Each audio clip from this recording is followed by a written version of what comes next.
Sibonge kakhulu ukuthi nishiye imisebenzi yenu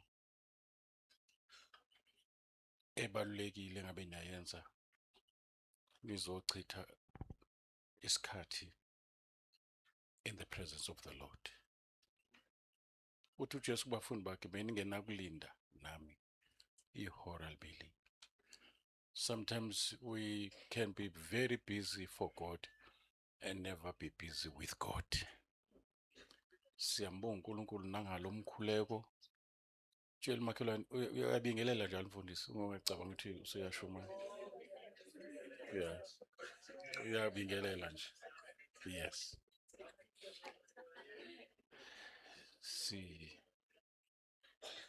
Sibonge ngisho iweather le ehlonipha ama-hour okuhlangana kwethu. Asibingelele kakhulu baba langa nawe mama. Siyabonga kakhulu. Siyabonga kakhulu ukuba uNkulunkulu nihlangene noNkulunkulu ne-leadership yebandla.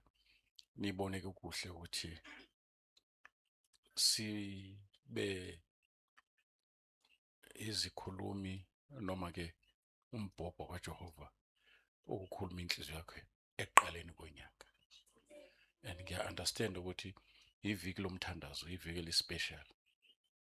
Ufuna ukuqinisekisa baba nebandla lonke elisemthandazweni. uNkulunkulu esimthandazayo uyezwa aphendule. Yeah, ingakho ethi ngibize ngosuku lwenhlupheko. Mina ngizokukhulula wena ubuso uyangidumisa. Kusho ukuthi uma ungambizi noma ungambikeli inkinga zakho umncisha udumo lwakhe. Ngoba uyadumiseka ngesikhathi esolva izinto okade uzithandazela. Bakhozi bakaNkulunkulu nabasizi benu amakhonzazana bakaNkulunkulu siyabonga kakhulu akulula kubiza ukuzithoba nokukhula spiritual ukuba ulethe ubukho bakho phakathi kwebandla nje kuyasithobisa kakhulu kuyasimangalisa futhi kusenza simbonge uNkulunkulu ngalezi ingilosi igama elithi ingilosi is a Greek word for messenger. Igama elithi ingilosi lisho the one who carries the message. Ingakho maye address amabandla ase-Asia uNkulunkulu ngomlomo kaJohane noma ke uJohane ebhala incwadi yesambulo uthi kuyo ingilosi yebandla lase-Efese bhala uthi ingilosi yebandla usho upastor umelusi oyi-messenger kulelo bandla ubizwa ngengilosi ngoba ingilosi iphatha i-message iyi-messenger. Malibonge igama lenkosi. Ngicela ibandla lihlanganise izandla ngengcezu zikaNkulunkulu ekhona phakathi kwethu baseJehova.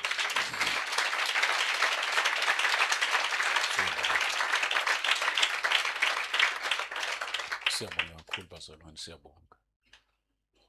Ibandla lonke likaKristu abathengwe ngegazi. Umgwamanda members ombuso amakhosi nabapristi abazobusa kanye noKristu. Umbuso kaNkulunkulu mkhulu ngendlela ukuthi ama-cabinet ministers akhona ama-members of the parliament yasezulwini kufuneka balwe in millions and millions and millions and millions. Now we party wena ohleli lapho phansi yababusi abazobusa kanye noKristu ingunaphakade. Iphalamende lezulu selikubhalile na ukuthi uyimember yeparliament. Sengisho wena ngikhuluma nawe. Yeah. Bhalile. Lize lithi iBhayibheli ibandla likaKristu lizobe lilekelelana noKristu ukugweba. Lize ligwebe nengilosi ezawa noSathane. Ngicela ukutshela umakhelwane uyijaji njalo wena uyijaji njalo wena. Uyabona? Ngiyakutshela nje akukabonakali phela siyoba yikho. malithi alikabonakala lisho ukuthi akukho, lithi akukabonakali. Ibambe leyo. Ingakho kubalekile befundisi sikwazi ukulungisa indaba zethu ebandleni. Makukhona into evuka ezingama challenge siyilungise, singalanyulwa iloya engakholwa.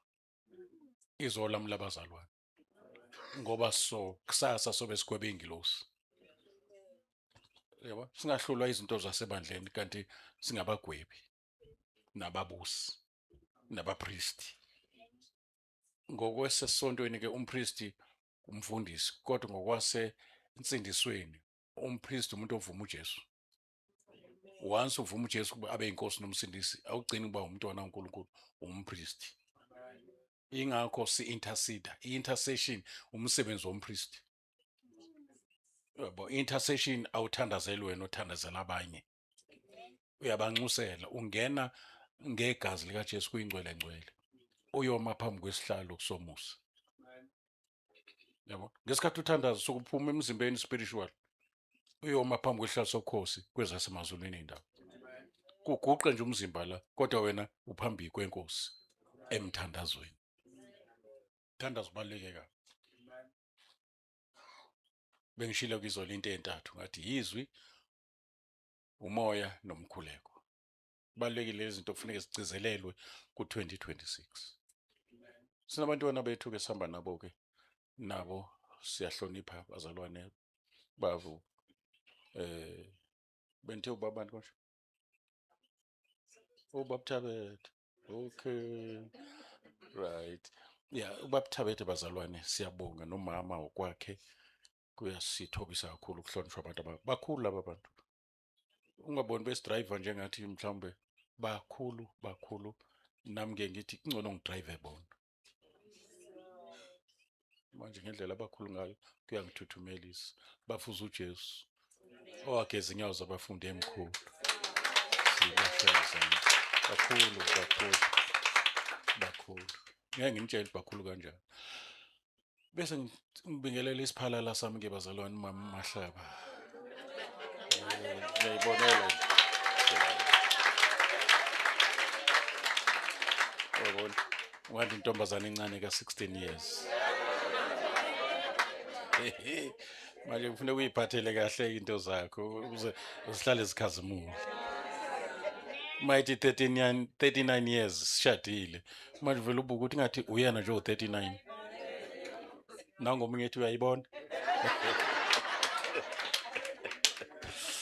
See, I learn a lot bazalwane before ngene emshadweni. Nginombuzo engibuza umoya ingcwele ngawo. Ngase ngina 21 years ngisindiswe ngumuntu omusha. Ngonyaka 33 uNkulunkulu wangibusisa ke ngesithalala. Khona into eyinhlupha ke.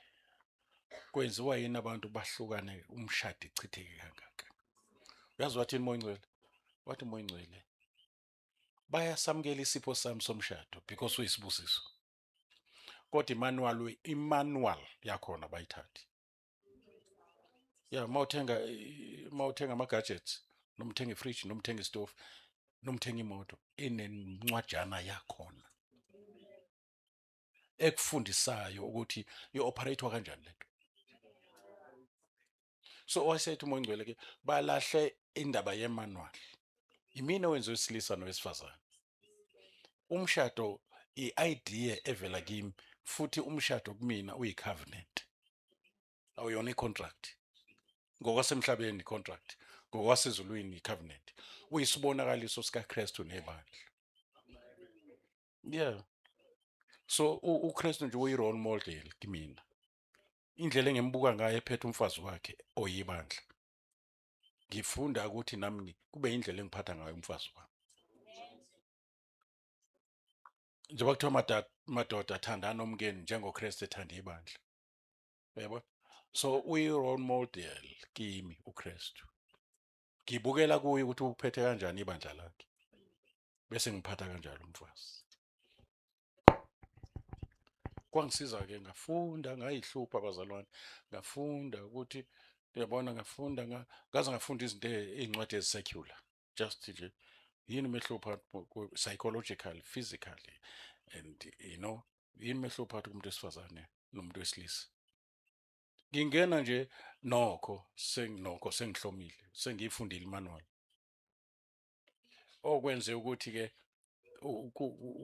ukushada ngishade ngiphethe amathuluzi okusebenza ngihlonyiselwe asingeni noma kanjani emshadweni singena ngokuqonda emshadweni sihlale nomkethu with understanding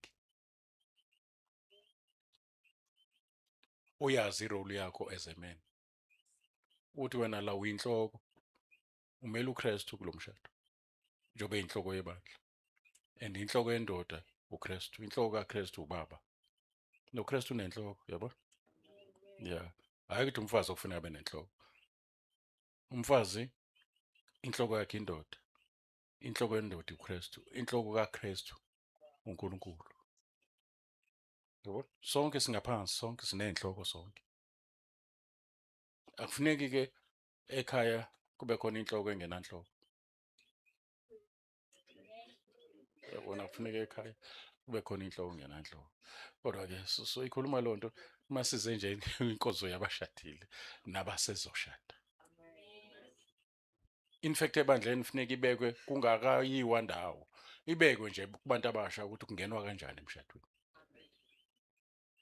ibekwe nje kuse-right ngoma uma uzomtshela esezoshada umgqibela akasezwe ukuthi uthini mtshele nje kusapholile kusekahle ukuthi singena kanjani emshadweni ngoba indlela ongene ngayo ichaza uzohlala kanjani foundation so that is why ke siqeda u-39 years singezwa nix zikhona inkinga kodwa sinemanual esolve inkinga siya understand ithi ifika into bese silindele ngoba sesitsheliwe imanual ukuthi mayifika sokwenza kanje idemoni lama-in-laws nje silishaya liyochitheka le sengisho idemoni lama-in-laws ngafunda ngalo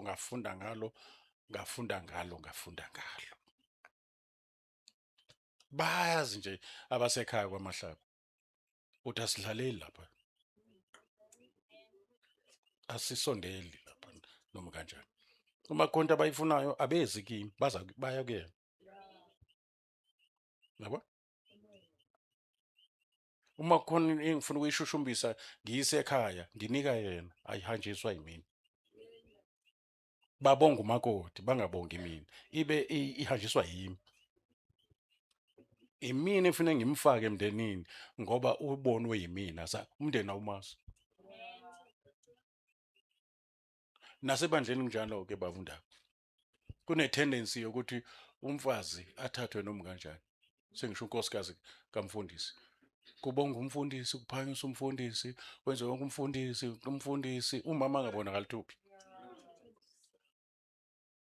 ngathi ayizokwenzeka-ke kimi loo nto ngizomfaka uMaMahlaba ngimfake abe active angahlali lapha emuva ahlale la uma kukhona into ibandla lingibonga ngayo lingamshiyi yena lingasho ukuthi ubonga uMaMahlaba liyamshiya yena malenza njalo uzozibona lifana nobani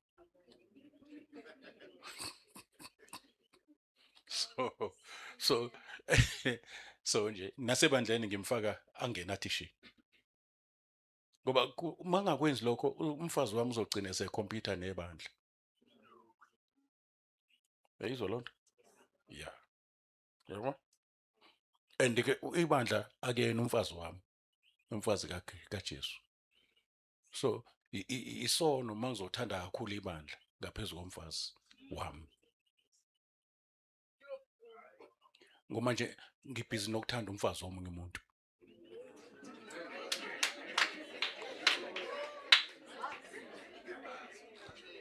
ingozi kufuneke ngiphase umfazi kuqala ukuze ngikwazi ukuphatha ibandla kufuneke ngiphathe kahle umuzi wami ukuze ngiqualifyele ukuphatha umuzi kaKristu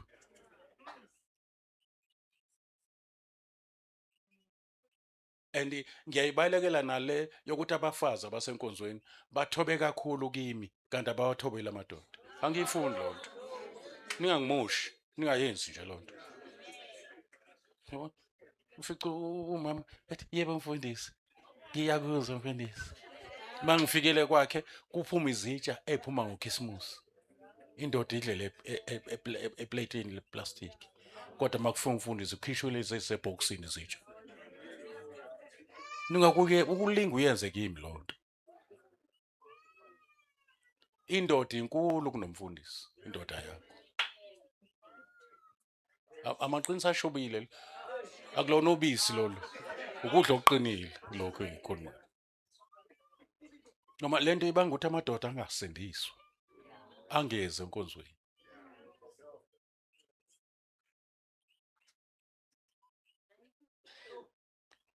Wabona bayizwa into engishoyo? Webantu abasha, especially abantu besifazane. Awuqali ukuba umfazi ngoba usuthathwe indoda. Umfazi ungakashadi. Angithi kuthiwa ihlonipha nalayo engayi kwendela khona. Umfazi ke lo. Ingakho iBhayibheli lithi ofumene umfazi, alisho ukuthi ofumene intombi ezokwenziwa umfazi, alisho. Umfazi efunyana. Ubufazi buqala ngesikhathi ulalela i-teaching, ufundiseka njengentombazana, uyiphathe uhlale ngentombi. Hloniphe. Ngesikhathi uhloniphe uyakubuka uBoaz, ngesikhathi ubhizi. Ulokhu ekubheka kancane. Okay. Athi yakuphi le ntombazana? So umfazi umfazi akenziwa umshado. Usuke usulate masazoshintsha uzeza umfazi sewushadile.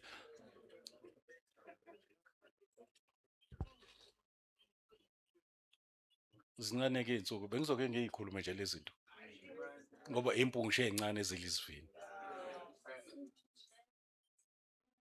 Yabo. Kufana nomsusindisiwe. Mawususindisiwe nje umuntu omusha, especially umuntu omusha. Insizwa kufanele zibe careful. Zikhona. Yeah, insizwa akufanele zihambe zitesta zikhuluma amaganyana kubantu besifazane. Engathi ngiyakubona sewupheka ekhaya. Kanti uyajoka, is not meaning anything. Yeah. Yabo? Uyayijokela nje. Kuwena ke sekuhleli ke enhlizweni uthe. Kanti kade etshela omunye izolo. Nathula ngathi aniyazi lento. Yeah. Yabo nikupasophe lokho. Nikupasophe lokho. Yebo. Nakubantu nasensizweni ukuba indoda ukuqala useyinsizwa. Ngoba ubudoda abukhulelwe. Awuyona indoda nge-age. Uyindoda nge-maturity la. Futhi uyindoda ngokuba creative. Ungalokuthi imisebenzi ayikho. Mina ngizothi no work, no wife. Ungalotsholo umfazi. Nathula ngathi anikho la intended. Futhi ungamdeposit umfazi. Okunye ukukhokha senishadile. Qoqa inkomo manje. Kusekuhle. Angithi umagaya eyidlele. Qoqa manje kusekuhle. Thandaze, umfazi uyathandazela. Amafa nezindlu kuvela kobaba bethu, kodwa umfazi olungileyo uvela kuJehova. I prayed 21 days fasting. Ngicela i-guidance. Ukuthi uNkulunkulu angise kumuntu oright. Ongezophazamisa ubizo lwami. Yabo. Ngingabuki ngisho ukuvutha kwakhe. Ngingabuki ngisho ifigure yakhe. Ngingabuki nokusho ukuthi ukhuthele enkonzweni. Ngingayibuki lonto. Zaze kwilist ke yezinto engiyangeyifuna. Kodwa ngangithi ngikubonile okunye ungathi lo una yonke into engidingayo. Bese ngenkosini ngiyothandaza ukuthi uyena yini. Ngoba manje makusayine mina kuphela engasayinile uNkulunkulu engayakhe le ndlu eqalwayo, abayakhayo bayakhelise. So ngahlala-ke iy'nsuku eziwu-21 ngifuna uNkulunkulu ukuthi angidirect. Wathi uNkulunkulu one day nje, wathi uNkulunkulu, there's your wife there. Ngathi yebo Nkosi. Wathi yempela-ke lo engikubekele. Isayina lokho sihlele kamnandi, ungenza inkosi. Uyamuzwa nangendlela angibingelela ngayo ukuthi uthini bayifika kumina. After 39 years usangibingelela kanje. Yebo, ngoba ngamcela kuNkulunkulu. Ngoba uNkulunkulu uhlola inhliziyo. Mina ngabuka ifiga kanti inhliziyo i-wrong. Yebo. So every day with her is sweeter than the days before. This one.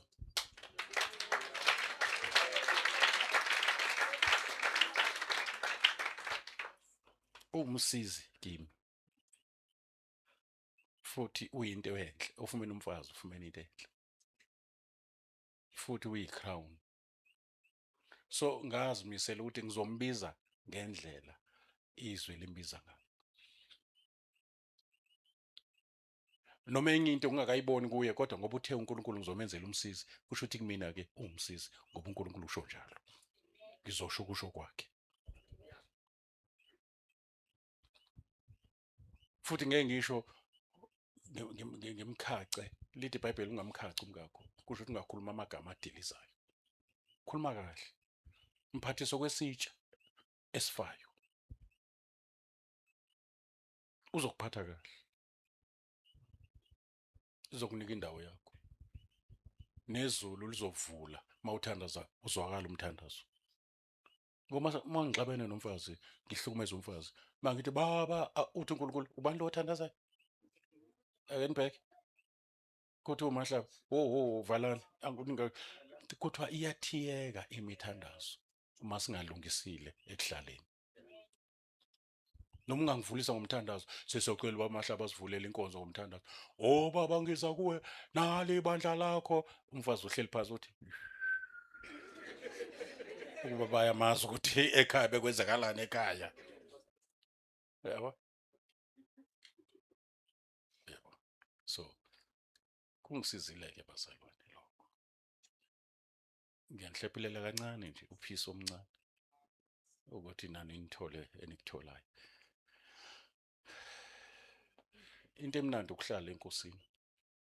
Into emnandi ukuba uzithoze ngoJehova before akunike ukufiswa inhliziyo. Ungabi desperate, ungagijimeli ezintweni. Izinto aziyenzi impilo. uKristu wenza impilo. Noma nemoto ezo500 lokho imoto azikulethe ukuthula. Noma ngaba imillionaire lokho akusho ukuthi usune peace wena. I-peace is a prince of peace. uJesu Kristu.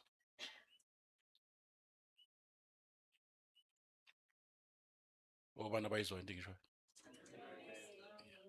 Bezinsizwa no work, no wife.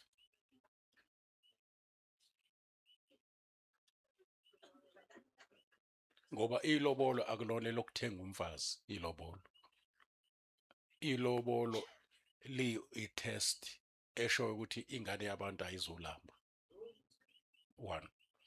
2, ilobolo ukubonga abazali ukuthi bakukhulisele. Wamthola esemdala wena, esenamazinyo awu-32. So ungabakhohlwa abazali bomkakho abakukhulisela umkakho. Angikutshela nankosikazi, angimthande kanje umkhwe wami owangizalela nomkhwekazi abangizalela umfazi. Ngikhumbula ngimini ngithi engathi naleli lobola lanele ngampha imoto kwaze kwakabili, ngimpha imoto umkhwe wami. Mayithi wabuza kodwa ndodana yini lo ngenza, ngithi ngibonga indlela owangikhulisela ngayo.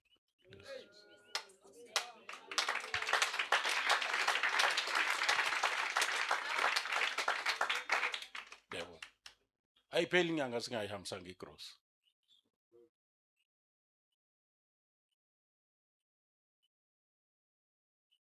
Ngoba nginento ethi umfazi onje kufuneka umlobola ungaqedi.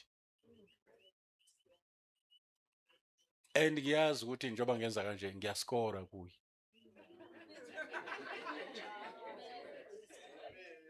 Ngiyakutshela nje. Yabo. Ngiyaskora kuye. Ngiyakwazi lokho. Yabo. Ngisho ama siblings akhe. They are my brothers and sisters. I love them because bavundle esibelethweni esifanayo nalesi umngami abavundla kusona. Bathandela lokho. Azabuze nayo inkosikazi kodwa mngeni wami ngithi na into ethinta wena nje is this your sister? Then he's my sister too. Angiyena umkhwenyana kubo kwami ka. Ngiyindodana yakho. So bese ibone umkhwenyana ngiyindodana. So wesekubone kwama in-laws. Angazi ama in-laws athanda kwenzani. Ngiyindodana mina. Ingakho amabele omfazi ewu2, especially umfazi ozozala indodana. Ngesikhathi encelisa ngala uncelisa ingane yakhe umfana. Ngesikhathi eshintsha singathi sekufuneka ancele ngala usencelisa umfazi. So that is why manje umfana esethatha umfazi kungabi khona iattitude kumama ngoba kade encelisa le ntombazana. Ngoba uEva uphuma la kuAdam. So uma uzele umfana kufuneka wazi ukuthi uzele ama genders awu2. Uzele lo mfana nomfazi wakhe. Ingakho amabele u2. Ngesikhathi ushintsha ibele usoncelisa umakoti wakhe wena awu understand.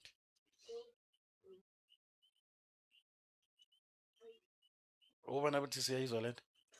Ejulile. Ejulile. Manje lokho nokumbiza ngomakoti, umakoti umakoti wendodana yakho, kuwena indodakazi. Akithi ngokuvuma uJesu singabantwana bakaNkulunkulu, yabo? Asona ama in-laws lapha kuNkulunkulu. Singabantwana bakaNkulunkulu. Siyindlalifa futhi kuze kuyofika lapha. Ngoba sivuma indodana kaNkulunkulu. Bazongizwa bafuna ukuya phambili. Yabo? And ngifumene enye into njengoba kuthiwa asihlale nabafazi bethu babundaba with understanding. Enye into le. I-understanding isho i-interpretation correct. Isho the opening of your eyes, of your mind. Mayethi nje umuntu oh I see uchaza ukuthi I understand. Khona esengiyibona nje ubuchaza nje. Ingakho i-teaching ministry ibalulekile ebandleni ngoba ivula amehlo engqondo. Yenza ibandla lingagcine ekwazini lifinyelele eqondeni into eliyaziyo. Manje kuthiwa sihlale nabo with understanding. Yaba i-homework kimi. Ngase ngiba nothisha ke engibamisayo abazongenza ngi-understand umuntu engihlala naye. Ngiyihluphe. 1 ngiye kuNkulunkulu odalwe wesifazane ngomkami. 2 nikhona nonke bazalwane? Ngifunde la kuma wami. Ngoba ikona kuzongiprepare ukuthi ngikwazi ukuba ne-relationship nomkami. Wentombazana ungamethembi umuntu wesilisa ohlala exabana noma wakhe.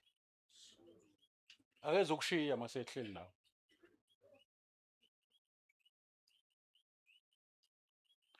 Bafana ningamethembi umuntu wesifazane ohlale ubaba wakhe ekhala ngokuthi akezwe. Kudala ngithe ngenzele itiye. Hayi mbaba uyani uyazi ukuthi ngibhizi. Hayi. Uzokwenza same nakuwena more. umcheck ukuthi i-relationship yakhe nobaba wakhe njani. Wena umuntu wesilisa mcheck uma umkakho ukuthi i-relationship nobaba wakho injani, wena wesifazane mcheck ukuthi i-relationship yakhe injani noma wakhe. Ngoba uma ngabe ehlonipha uma wakhe, leyo nhlonipho iyamtrainela ukuthi ahloniphe umfazi wakhe kusasa. So uthisha wesibili is my mother. Uthisha wesithathu is my wife. Uyena ongifundisa ngaye. Uthisha wesine nikhona nonke is an experience yokuhlala nomkakho. Iwuthisha i-experience. Ungacanga ukuthi 39 years, u-39 years empty, ngiyafunda. And emshadweni awuyeki ukufunda. Uhlala uyi-student njalo, ufunda njalo. Mawafikelela la esigabeni sokuthi wena usuyazi, uma uqala manje indlela eshona phansi yokungazi. Kunesisho esithi umuntu ufunda aze enze njani? Ufunda njalo, uhlala uyi-student, uyi-disciple, kuyafundwa. Ziningi into engiyifunde kumkami, even ezinye ezi-spiritual. Njengomsizi wami, kufuneka ngisize, ngivuma ukusizwa.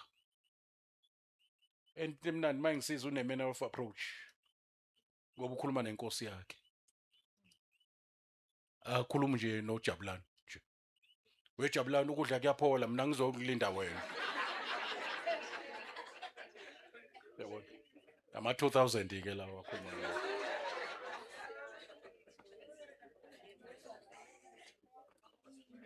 Angiplananga yonke lento engishoyo. Ikhona kumoya ingcwele ayilungisayo. Yabona?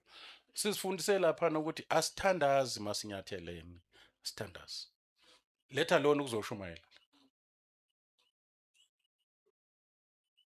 Lokuthi nje futhi ukunyathelana phela ukuchaza ukuthi sihleli la sibabili. Imoto ayishayisani engise eGoli, engiseThekwini. Zishayisana amahamba esihamba endleleni eyodwa.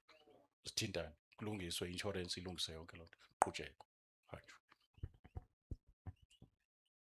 So that is why lithi iBhayibheli vumani sona omunye nomunye nikhulekelane ukuze niphulukiswe. Aqalwa ngokukhuleka, uqalwa ngokuvuma. Angisakhulumi kuma la. I can't stand here. Singalungisile. Ukuze mangishumayela athi amen noma ningathula nina. Athi amen. Bese ngiyokwazi ukuthi ngihamba ngakho. Ngaphela ngihlala naye. Amadimoni aseshwabene njengoba ngikhuluma lezi zinto. Athi amadimoni kodwa ubatshelelani lezi zinto? Sengibatshelile ngegama likaJesu, sengiyabatshela. Jesus name. So kuyasiza ke nakho lokho. And iBhayibheli lingifundisela ukuthi ngimncome umngami phambi kwabantu. Indoda ayihlupheka kakhulu noma ngiyanconywa. Indoda iyathotshelwa, ayitshelwa ukuthi ngiyakuthobela. Iyathotshelwa ngoba indoda iyabuka. Indoda ithi mayizwile icabange. Indoda mayibona iyanyakaza. Indoda iyakholelwa ukubona ngaphezulu kokuzwa. Uma lento engiyizwayo ngiyindoda ngingayiboni, kimina ayikasebenzi. Umuntu wesifazane indlebe yakhe iseduze nenhliziyo. Ingakho ufuna ukuhlahla nomtshela I love you. Hayi indaba ukuthi hawu ngamtshela futhi ngamlobola ngamthengela ne-fridge. Ngizole ngitshelana nomfazi uthi I love you. NoNkulunkulu uyathanda ukutshela ukuthi siyamthanda. Uyathanda nokuthi simdumise uNkulunkulu, ayibona indaba. Ngoba wamtshela ungena. Amehlo umuntu wesilisa yiwona aseduze nenhliziyo. Umuntu wesilisa uyabona amuve. Umuntu wesifazane uyezwa amuve. Yenye izizathu ezenza ukuthi inyoka ingangeni ngapha ngakada ingene ngala. ngoba uyazi ukuthi indlebe yakhe yesifazane. Yingakho mangishumayela kugcwele etendeni amadoda ewu-50 nabantu besifazane bewu-50, kuzonikela abantu besifazane abawu-30 namadoda awu-5. Awukwazi uzubuza kwenziwa yini lokho? Indoda ithi, hey, uyashumayela yona kodwa ngisazoyicabanga lento yakhe. Indoda ayithizwa nje besiyenza. Uyabona? So umuntu wesifazane and umuntu wesifazane uspiritual. Ngiyozisho izathu zokulishiso yini. Yingakho kuyibona abayizangoma kakhulu. Yingakho masidila nemimoya ibona abahayiza kakhulu. Amadimoni athanda ukusondela ngakubona. Yingakho mayehambile uMongcwele ehambile ibandla ibona bezwa kuqala. Yingakho nasemthandazweni ibona abahamba phambili. Ungathi kwashiwo kwakhulunywa ngabo kuphela. Kodwa vele mase konakele kubizwa bona kuthiwa akubizwa abesifazana abahlakaniphile. Bakhale not bateteme. Umuntu wesifazane unenyembezi eziseduze not zokutetema zokukhala kuJehova. Ukutetema isiqalekiso. Mawufunda Deuteronomy chapter 28. Le emavesini okugcina umuntu wesifazane otetemayo usesiqalekisweni. Umuntu onjalo uyamanipulate ngokutetema. Inyembezi udlala ngazo kanti wanikelwa zona ukuthi zinqamule ukuchitha kwegazi phandle. Zinqamule ukufa kweingane ezisencane. Azona ezokutetemela indoda. Amanye amadoda athi ngiyobusa uthule ahambe aye kwashisa nyama. Ngiyakutshela.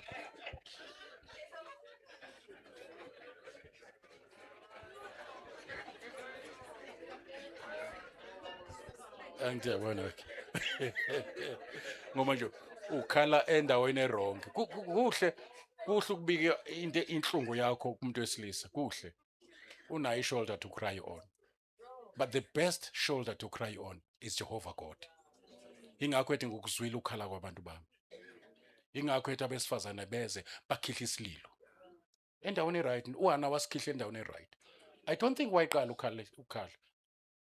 Ngoba izwala indoda ithi, no, my wife, don't worry. When you are more than how many sons? Then 10 sons to me. Kwatholisa kaduduzeka uyakhala. Mina nginabantwana uPenina uyangihlukumeza uPenina mangithi ngithuma ingane yakhe uthi wemfazi ubozala unyumbandini.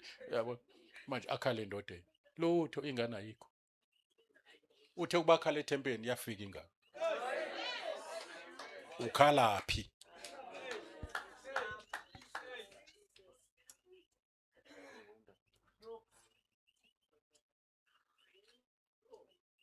Ngishintsha inyembezi zokutetema. Ngizishintsha ngenyembezi zokuthandaza.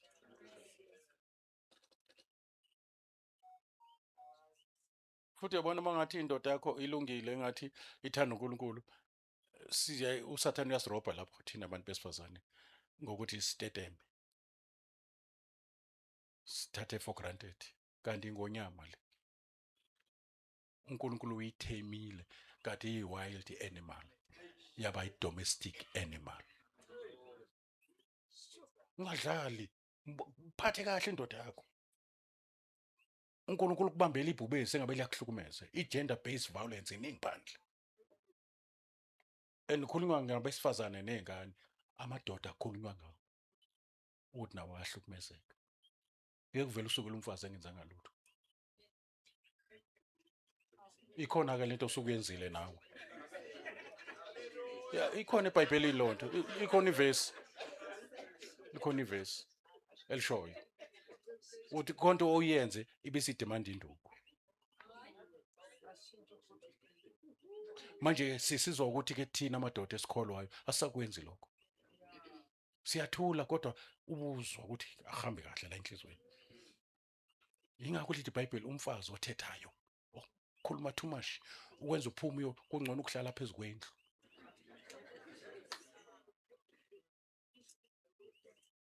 Kunokuhlala ndawonye nowesifazane okhuluma too much. Okuvuka osewulele, uyasebenza kusasa, athi vuka sikhuluma awazulala. Vuka nje sikhulume. or mhlawumbe akutshela ekuseni usaya emsebenzini uthi mawubuya emsebenzini kunodaba lakho engifuna silixoxe.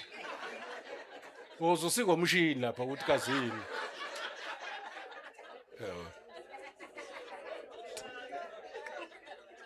Uzusingomshini.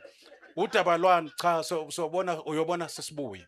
So hamba wena emsebenzini.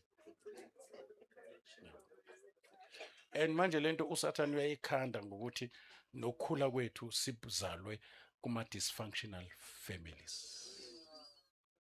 Ungabi naklunje ukuthi indoda iphathwa kanjani ngoba awumazi uyihlo. Ukhulwe noma kuphela.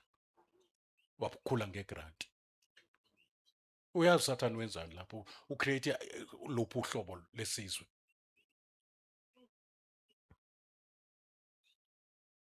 Okumnandi uma ngabe uyi single parent sewusindisiwe usunenhloko uKristu la. Seku right.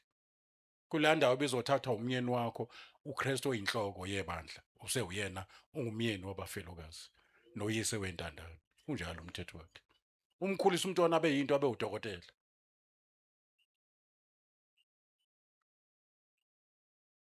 Azadlula abantwana abakhule kuma families. Because uthemba uJehova ngayo yonke inhliziyo yakho. Entweni zonke uthemba uJehova. uNkulunkulu wavela kuHagari umntwana esezofa. Exoshiwe, waxoshwa nengane. Wavela uNkulunkulu waletha umthombo wamanzi. Inzalo kaIshmael ama-Arab la wonke ama-Arab lawo inzalo kaIshmael.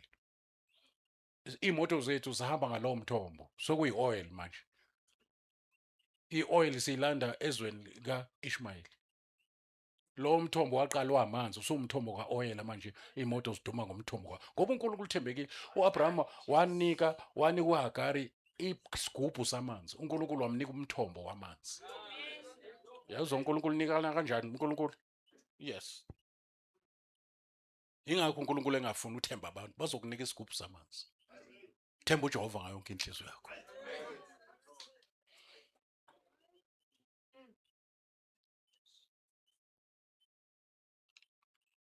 Awusiphelile ke isikhathi.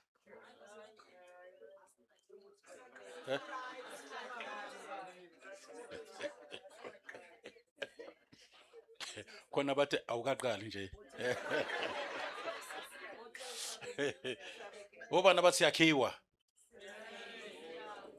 Ungakulinge ubeke inhliziyo yakho ezintweni. Beka inhliziyo yakho kumnikazi wezinto. Yeyizwa lonto. And ke bashumayeli singabashumayezi kakhulu abantu ngezinto.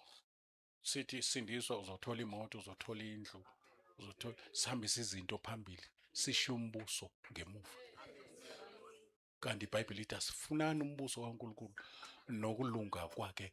Funani kuqala umbuso kaNkulunkulu. Ke zonke lezi zinto enifisayo, imshado, imoto, nemisebenzi seziyokwengezwa. Manje asingashumayeza abantu izinto ezengezwayo. Ngoba zonke lento ezengezwayo mayihamba emhlabeni ziyasala. Lezi zinto kufuneka ayifune kuqala uzohamba nazo.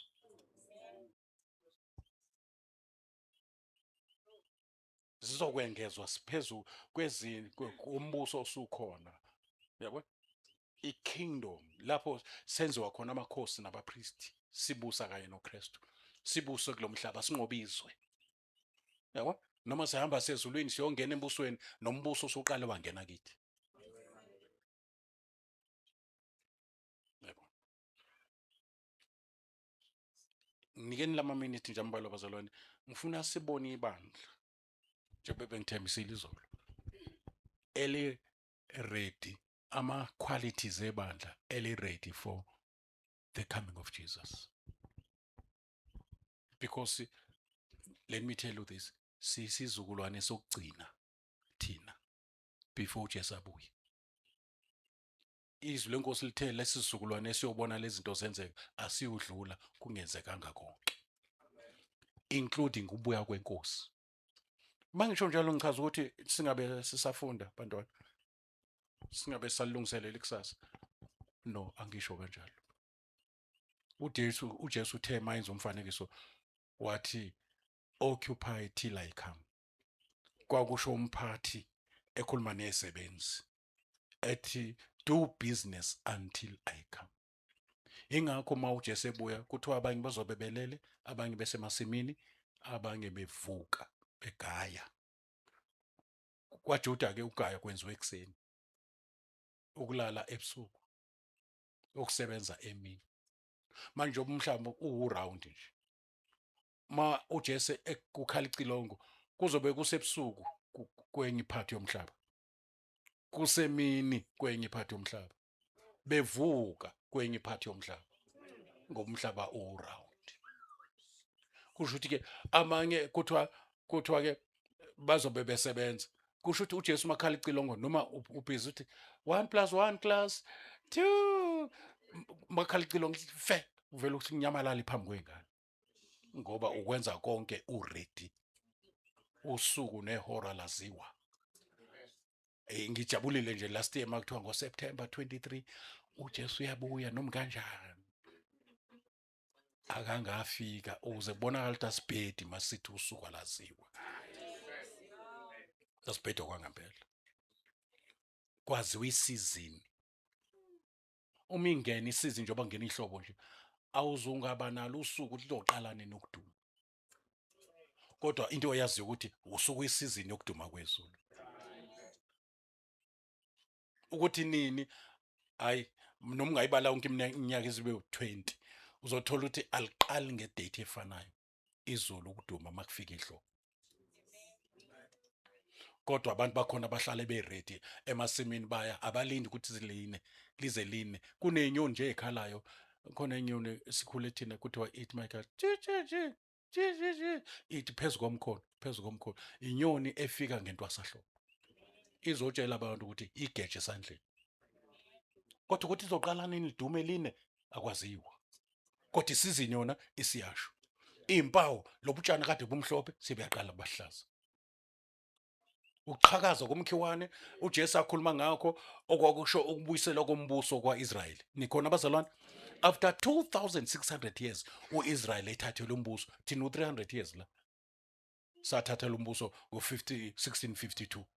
uIsrael yena 2500 years. Ingakho nje simasehamba, but hawu kanti ubukisela nini umbuso kwaIsrael? Siyokhululeka nini thina? Wathi uNkulunkulu umzuzu nehora kwaziwa ubaba. Manje uthi uJesu ke isizukulwane esobe sikhona uIsrael ebuyisela umbuso, leso sizukulwane isona esokugcina uJesu azobuya ngaso. Lo mkhiwane okhulunywa ngawo yini? uIsrael. Uqhakaza kwawo yini? Ukuba uthola independent njengathi siyithole ngo94. After 2000 uJesu ufika nje abantwana baIsrael baphethwa amaRoma, nemali yabo inekhanda likaKesari. Uthi nika uKesari okaKesari, uJehova kwaJehova. Manje bambona useyahamba, bacabanga ukuthi uzobakhulula political kanti uzobakhulula spiritual. Usekhona la endlini? Manje ke thina sisizukulwane ngoba uIsrael ukhululeke ngo1948. So bonke abantu abazelwe from 1948 kuza nganeno basethubeni ukuthi bambone uJesu bengakayi ethuneni. Manje lokho kubiza ukuthi manje ngithi uzolibona ngani ibandla okuzothi makhala icilongo lihlwithwe abanye basale. Kuthi anginikhombe abazosala.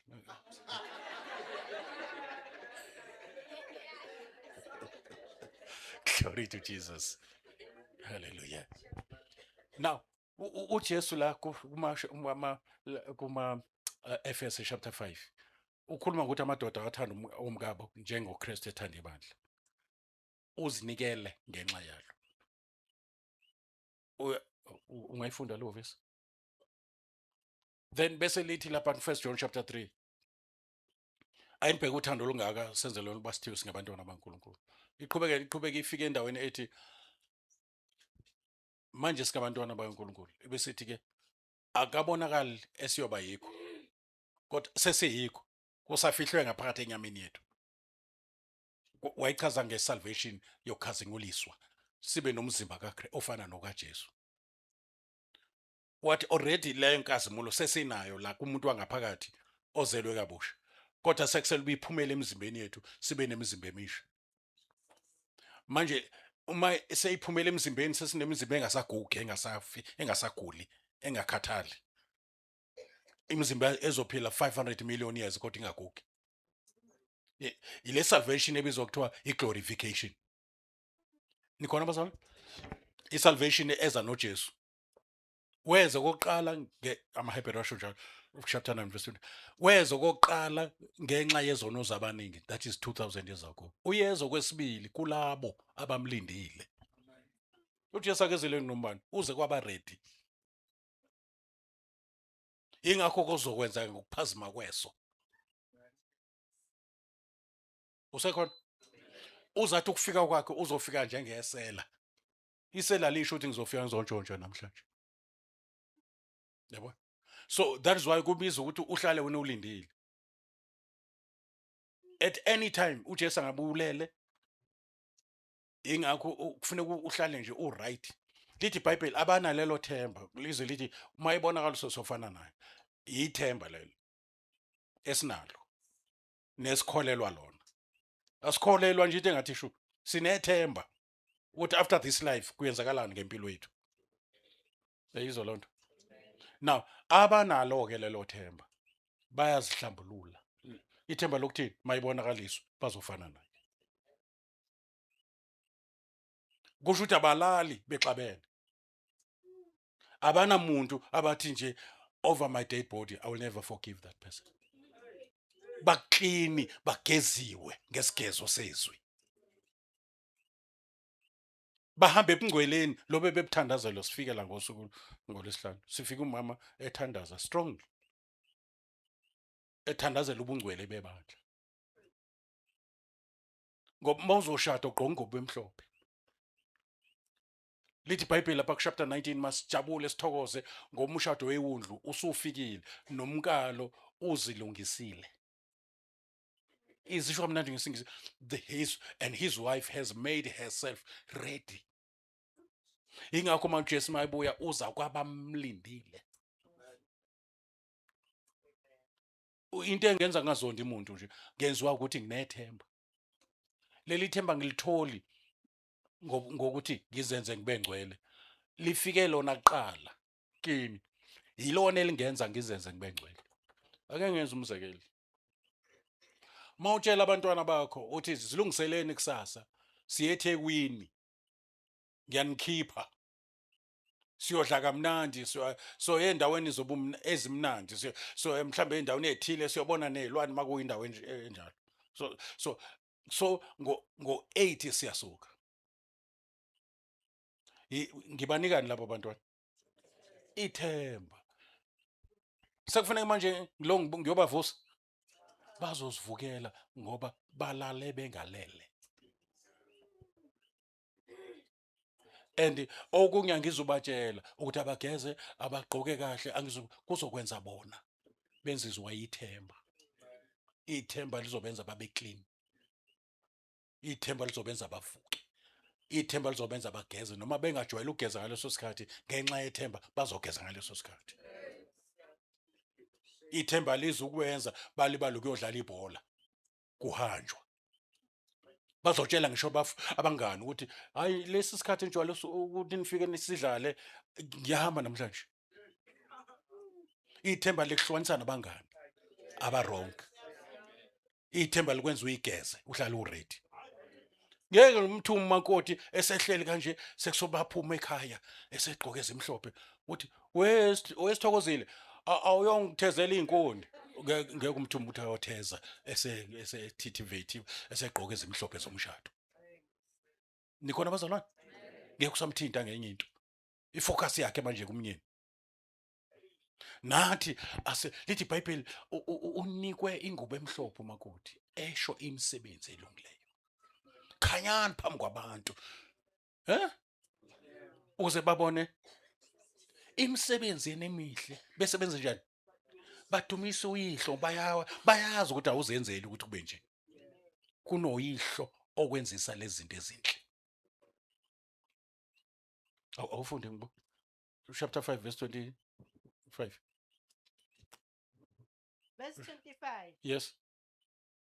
Madoda, thandani umyeni. Yeah.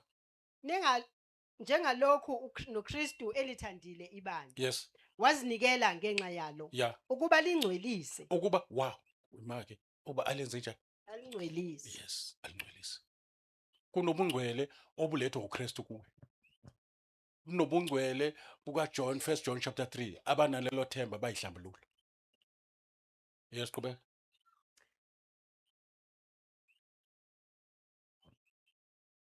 Ukuba lingcwelise alihlambulule. Yes. Ngokuligeza ngamanzi. Yes. Nangezwi. Kusho ukuthi lamazwi esigezwa ngawo izwi likaNkulunkulu. Kuyenzeka ke kushungele kufundise kukhulunywe nangobungcwele ebandleni kube khona uJudas Iscariot ongagezeki. Athi uJesu nginigeze nonke kodwa khona ongagezekanga. Qhubeka. Ukuze azimisele ibandla elinenkazimulo. Ukuze lingabi ngcwele kuphela lifinyele nasenkazimulweni. Ibandla uJesu azolilanda ibandla elisenkazimulweni. Inkazimulo ke inochuku iyashesha ukuhamba mawungaphili kahle. Bonile bonke basilelelwa inkazimulo, alisho ukuthi basilelwe le anointing. Naye anointing gcina isihambile. Ucama umuntu anointed mawube kusandla kuphila abantu kanti igift anointed wena udry.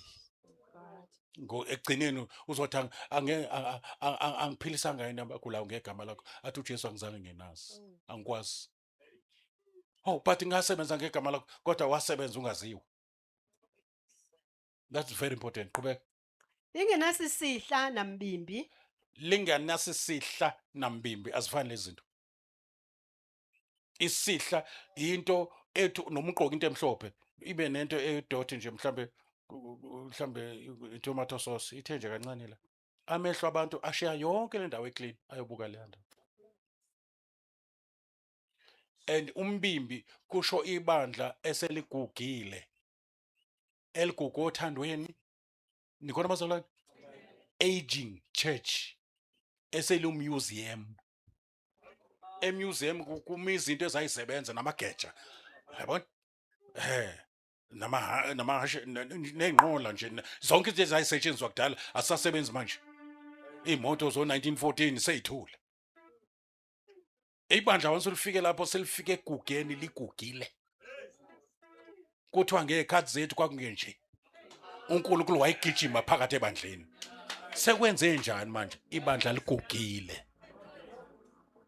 Manje uJesu uzolanda ibandla eliyintombi. Nikhona bazalwane? Elifresh, elingcwele, elisenkazimulweni. Ngoba uyena othe phezukwaleli dwala ngizokulakha ibandla lami. Amasango eHades ngeke alehlule. Akezile ukuzolanda ibandla elidabukisayo. Uzolanda ibandla elingcwele, elikhazimulayo, elingenasici, elingenambibi. Yes, qhubeka. Lingenasisihla nambimbi nanto enjalo. Nanto efana naleyo. Ibandla liclean. I decree and declare ibandla liclean. Kuvuka kimi ukuthi ke sithandaze ngeHarding. Ngibuka negama lakho nti lisuka kuphi. The first judge, Chief Justice, Mafundi history, Sir Walter Harding. Kwafika nje ukuthi ake ngibuke nale gama Harding lisho ukuthi something strong, something hard, something durable. And kwavela ukuthi iHarding le uNkulunkulu ufuna ukuyenza ibe igateway. Ngoba iphakathi kwePort Shepstone neKokstad. It's a gateway. And uNkulunkulu iHarding small as it is uyifanisa neNazareth small.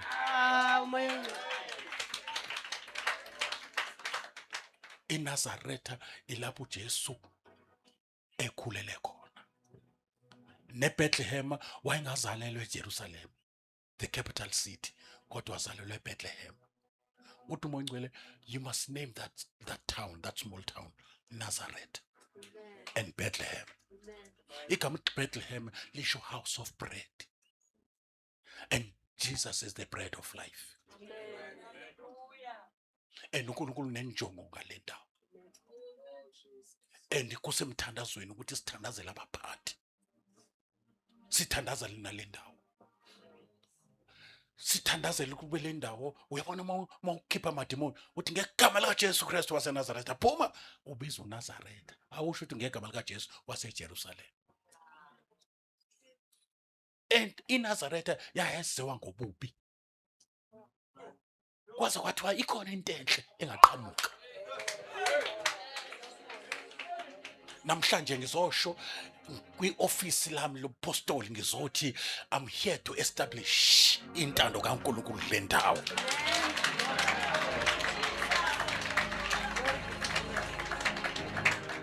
iNazaretha le. Awu nikhona nonke bazalwane. Glory to Jesus. Hallelujah. And wangichazela uMongcwele kule ndawo isurroundwe i-farming. Kuyafuywa, kunamahlathi. Yabona? And kunezinto uNkulunkulu afuna ukuzenza kule ndawo. And into yokuqala uNkulunkulu ayenzela umuntu ingadi. The first man in the Bible was a farmer. Wanikwa ingadi ukuthi alime. Igadi naseYeden. And le ndawo inabantu, it's a very quiet place. It's a place edluleka kalula, ayiphumi nasemaphepheni. Kodwa uNkulunkulu useyikhombile.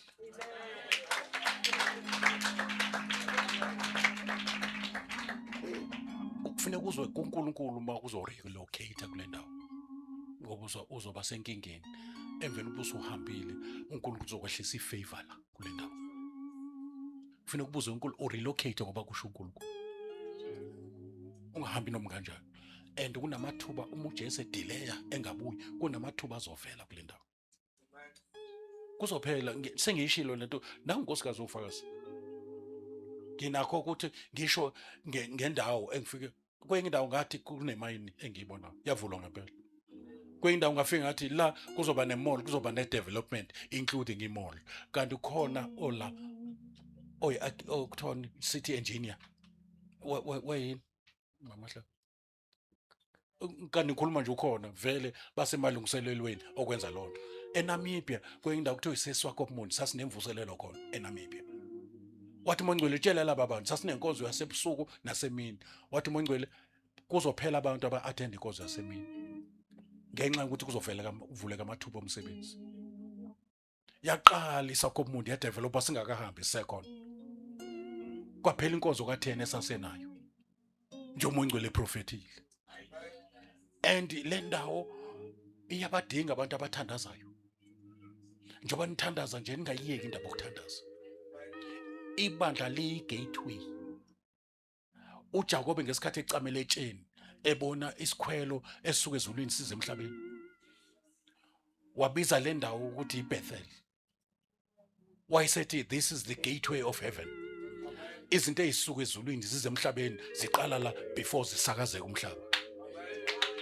Now let me say to you prophetically, the fact ukuthi iHarding iphakathi kwelakhuza kwePort Shepstone neKokstad. iPort Shepstone ingasolwandle. iKokstad is in the land. In between there's Harding. This is a symbol and a sign yokuthi Harding is the gateway. Awukwazi ukufika eKokstad noma usuke ePort Shepstone ungadlulanga eHarding. Kunezinto ezingeke zidlulele esizweni zingazange zehlele kunina qha.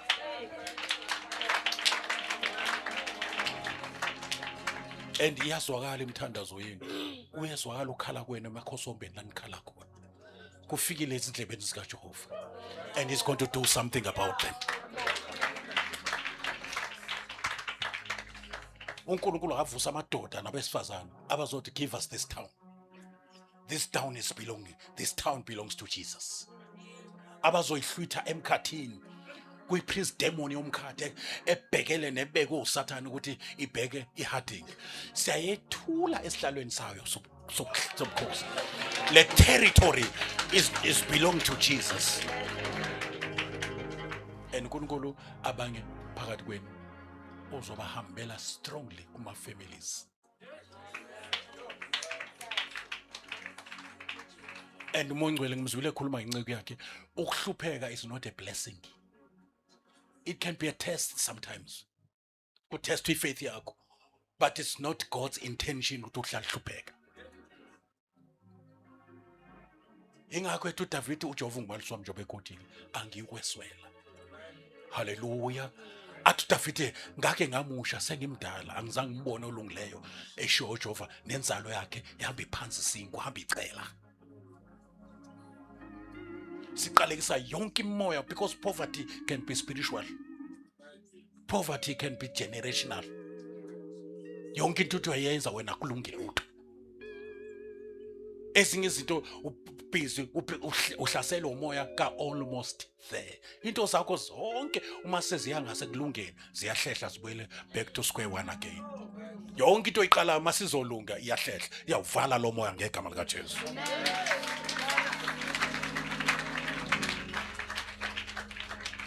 Malibonge igama lenkosi. So uKristu ke is coming for the church. Mzi omncane uNkulunkulu unikhethile. And uNkulunkulu uyathanda ukukhetha izinto ezibukelo ziphansi. Glory to Jesus. Njengamanje uMongcwele uyehla uyenyuka etradweni zalendawo. Njoba nithandaza nje kuyanyakaza. Hawu nikhona nonke bazalwane. And uNkulunkulu wehlisa ingilosi zehla zenyuka. Kunesikhwele esisuka la ehadingi siye ezulwini. And ibandla liyisango lezinto ezivela ezulwini. Kufanele nazi ukuthi ibandla liyisango ligateway. Uyazi abantu abangonesi benza umsebenzi obaluleke kabi. Abantu bafikele ezandleni zabo noma behamba ezandleni zabo. Nenothisa lonto unesi nothisha bafana. Unesi unegrace yokubamba abantu engakabanjwa umzali ubanjwa isandla sika nesi. Bekufanele nje abantu abangamanesi bakhola into ehambayo. Noma sebephuma umphefumulo baphumele ezandleni zika nesi. Kusho ukuthi into njalo uyigate labafikayo nabahambayo. Ibandla likaKristu is the gate for God. And uNkulunkulu akasebenzi ebantwini ehamba yedwa ungena emntwini ukuze aye ebantwini. Awuniyazwa yini?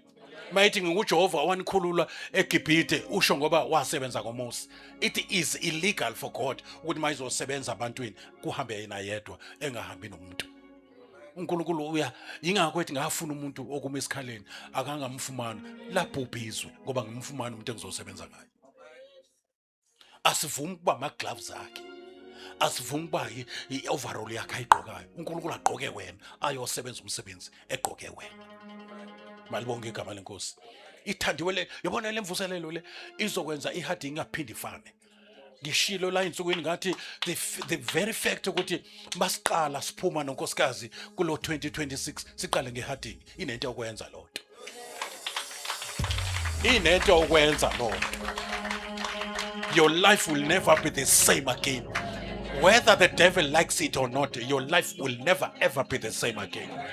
Devil is a liar. Awuthakatheki akuquqi. Uma uJesu ethi yes, nobody can say no. Mayivula umnyango awunakuvalwa umuntu. Futhi ngeke ufe ngoba ukhonjwe umthakathi wathi ulibambe lingashoni. Akushiyo kanjalo kumntwana kaNkulunkulu. Hawu ngizwa intini. Hey Nkosi yami. Now uJesu uzozimisela ibandla lakhe. Kusho ukuthi ngamanye amazwi mayesezolanda ibandla uzolanda ibandla elingcwele elisenkazimulweni elingenasici elingenambimbi. Kunama qualities ke ebandla elinjalo. Asho sonke kunama qualities ebandla elinjalo. Ulibona ngani ibandla likaKristu? Azolanda ngizofunda nje bazalwane. Glory to Jesus. Nikhona? Jesus. Ngixolile bazalwane.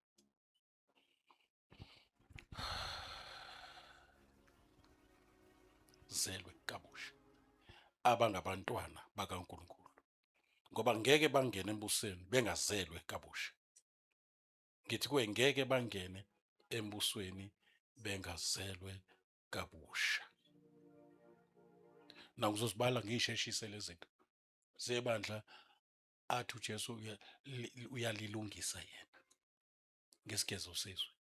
Uzathi kwindawo ku-chapter 15, nina esenihlambulukile ngamazwi engiwakhulumekile. Amazwi kaNkulunkulu aba ngamanzi. Asimvumela uJesu asigeze inyawo ngezwi lakhe.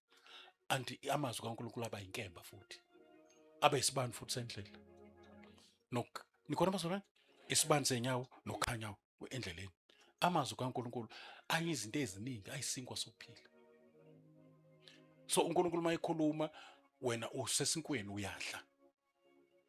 Uma uNkulunkulu ekhuluma unelungelo lokuthi uqhamuka amadimoni uthi it is written. uJesu wafeyisana kanjalo noSathane wathi it is written, wahosha inkemba yesu. Malibonke igama lenkosi. Akho dimoni elingamelana nomuntu okhuluma izwi likaNkulunkulu. And i-lifestyle yebandla elinda ukubuya kaJesu lapha ku chapter 12 lithi iBhayibheli angeke ayibone inkosi ongekho ngcwele. Hebrews chapter 12 verse 14. Now kuthiwa ibandla elihamba ngobungcwele,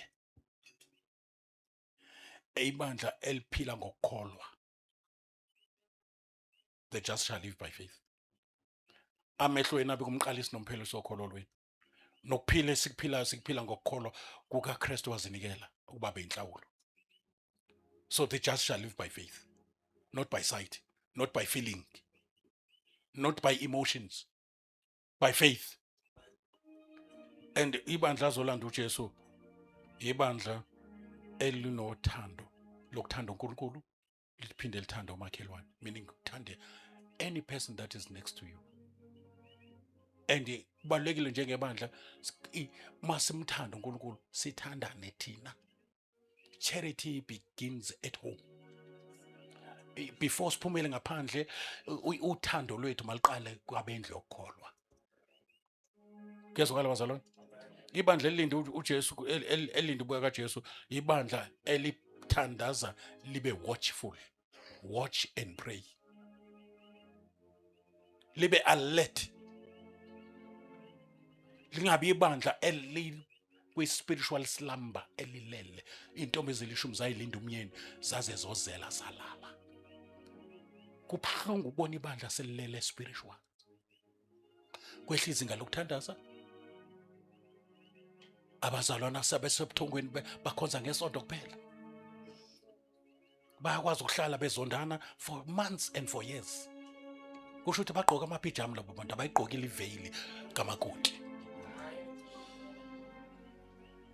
Mawugqoka iveyili kamakoti uyayihlambulula uyayithintitha. Awufuni lutho olukuthintayo ngoba ulinda umyeni wakho. Nomuntu engakalicela uxolo umxolela at a proxy. Uthe ngixolele enhlizweni yami ngiyamxolela. uJesu azange axolela abantu ngoba becela uxolo. Wabayeka bamenza yonke into, bamhlusula, bamthela ngamathe, bamshaya, sebeqedile ukwenza yonke into esele ngesiphambanweni ezwe inhlungu. Amagama awu7 kaJesu elokuqala elokuthethelela. Baba bathethelela. Ukuba kasho kanjalo ayiwandi ukuthi wayizovuka yini ngosuku lesithathu. Ukuze abe namandla phezu kwezitha zakhe ezigade ithuna, avuke ligadiwe, kufuneka athethelele qala. Ibandla elinde ubuya kaJesu lihlala emthandazweni. Nalapha kuLuke chapter 21 kuya ku verse 36. Kuthiwa asilinde sikhuleke ukuze sibe namandla okuphepha. Ukuphepha kusho ukuhlwithwa kwebandla. Kuloko kuzokwehla phezulu komhlaba. Ngoba kunento ezayo ezoshala umhlaba. Lo mhlaba usazochithelwa igazi. Lo mhlaba kusazoba kubi. Kodwa thina sizophephiswa njengoLot ekhishwa umlilo ungakehli. NjengoNoah engena emkhunjini uzamcola ungakafiki. Ngoba akafuni mayiseshaya izwe ngenxa yongakholwa kuhlangane nengane zakhe.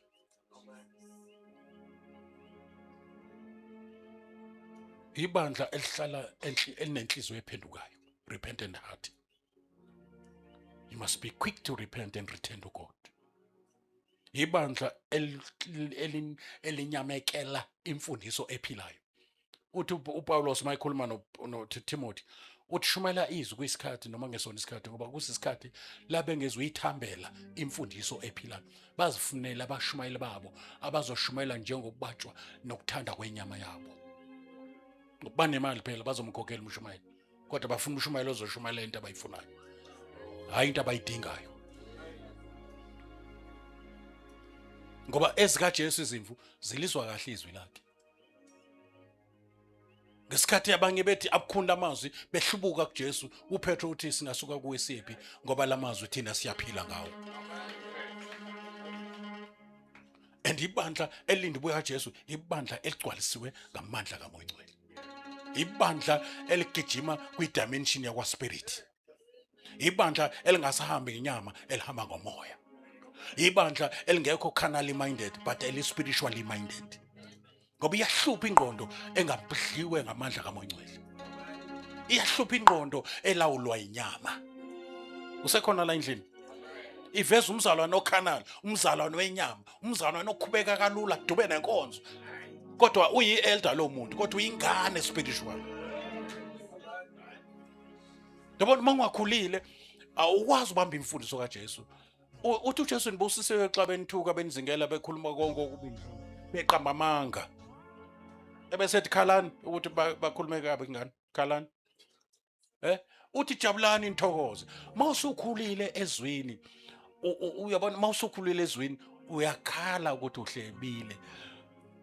Uyajabula ukuthi uhletshiwe. Usukhululeke mawunjalo. Uma usakhalela ukuthi uhletshiwe kodwa ungakhala ukuthi uhlebile, Nkosi ngihlebe kwaze kwayovalwa. Ukhale kuJehova uthi ngixolele Jehova. Kodwa mawuseyingane ukhaliswa ukuthi uhletshiwe kanti usulahla umvuzo okulindile. Jabulani nithokoze ngoba umvuzo wenu mkhulu ezulwini. Lithi iBhayibheli masihlushwe kanye noKristu sizobusa futhi kanye naye.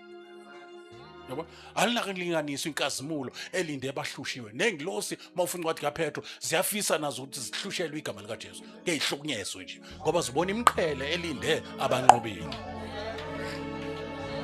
Yabo ziyahalela nazo ziyahalela ukuthi zizohlushwe emhlabeni ngoba ziyabuka lapho ukuthi laba bantu abanqobayo nansi imqhele inhlobo ezo5 zemqhele.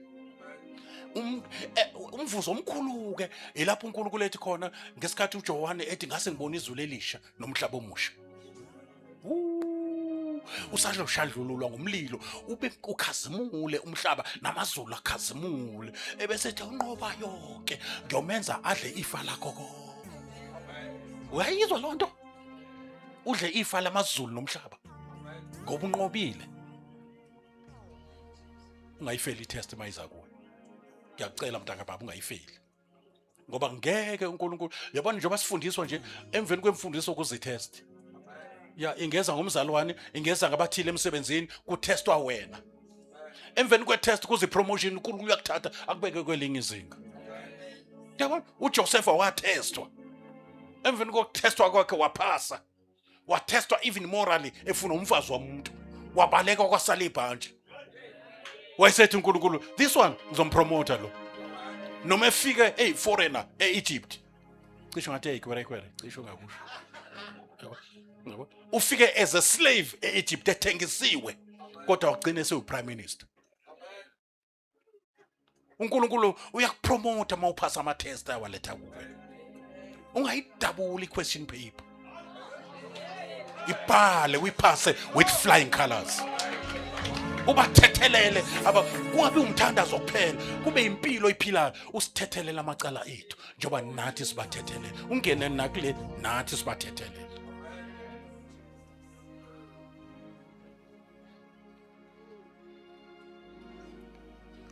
Abantu abalinda ubuya kwenkosi yilaba aba-obedient to God's word. uNkulunkulu akhulume benze. uNkulunkulu uthi hamba awukhulumanga kahle hamba uyoxolisa lo mzalwane. Ufike ebusuku awukwenza nje mzalwane wafika lesikhathi uMoya Ngcwele anginike ukuphumula. Uyakhumbula kathi sixoxe izolo indlela engiphendule ngayo uMoya Ngcwele uyangisola. uNkulunkulu uyabathanda abantu abamlalelayo. I-disobedience is witchcraft. Ukungalaleli akuhlukile kune witchcraft njengoSawule watshelwa kanjalo. Kwathiwa njengoba nje ngithebulala onke ama-Amaleki washiya oAgagi inkosi. That is witchcraft. You become your own witch by disobeying the voice of God. It's witchcraft. Glory to Jesus. Abantu abalinde ubuka Jesu babona ngokuhlukana nezwe. Bayihlukanise nezwe, bahlukane nabangani abaronke. Because evil communication corrupts good manners. Uzihlanza nababi konakalisa ukuziphatha okuhle. Angabikho ubuhlobo phakathi kwabakholwa nabangakholwa, ithempeli kaSathane nethempeli kaNkulunkulu. Akube khona umehluko phakathi kwabakholwa nabangakholwa. Usakhona la endlini? And ibandla elinde uJesu ubona ngeunity. Angithi umzimba? Yeah. Manje kufanele sibe united. Sisharisha one head, which is Christ. Angithi uJesu umvini weqiniso. Thina sini siyaphoqa ukuthi siba munyeke. Angithi singamatsha aphilileyo. Ngathi kwakhiwa indlu yako moya. Kusho ukuthi yaphoqeka usimende kamoya ingcwele usihlanganise sibe uze kwakheke indlu. Sibe munye. Because we serve the one God. Singene kuyi one baptism. Yeyizwa lonto? Yonke into yethu iyasihlanganisa. Akuphela ama cracks ebandleni nama group emabandleni. Engathi siyinhlangano. Noma sikhonzi nawe uma umntwana kaNkulunkulu you are my brother and my sister. uJesu ithandazele lonto ukuthi ngithandazela ukuba babe munye baba njoba mina nawe simunye. Ukwehlukana umsebenzi yenyama. Makhona umzalwane eningabingelelani naye usuzoyifaka naseyinganeni. Ingane zakho nezalo umzalwane awusafuni izidlale. Ivali seyivala manje lonto ngicheka manje. Angabikho umuntu njengamuhle. Noma engasayibuyisanga imali yakho wamboleka u300 akasawubuyisa uvutha nawo. Wamkweletile ingubo wamkweletile ingubo akasakhokhi akaxola izifutha abazani banjalo nje. Kuze kuxolisa umhedeni la umntaka baba uxole njobe bengithembisile umzalo mvela avuthe nekweletu. Manje lithi iBhayibheli ungabi nasikweleti namuntu ngaphandle kwesothando. Nawe ke mxolele mangayisayibu yakabili nje one or twice mangayibuyisi mshiya kanjalo mshiyele noJehova ungamqalekisi futhi. Ngoba kanti wazi ngani mhlawumbe ukutest ukholo lwakho. Hawu nikhona? Ngantshontshela imali kwi-ATM sengivala.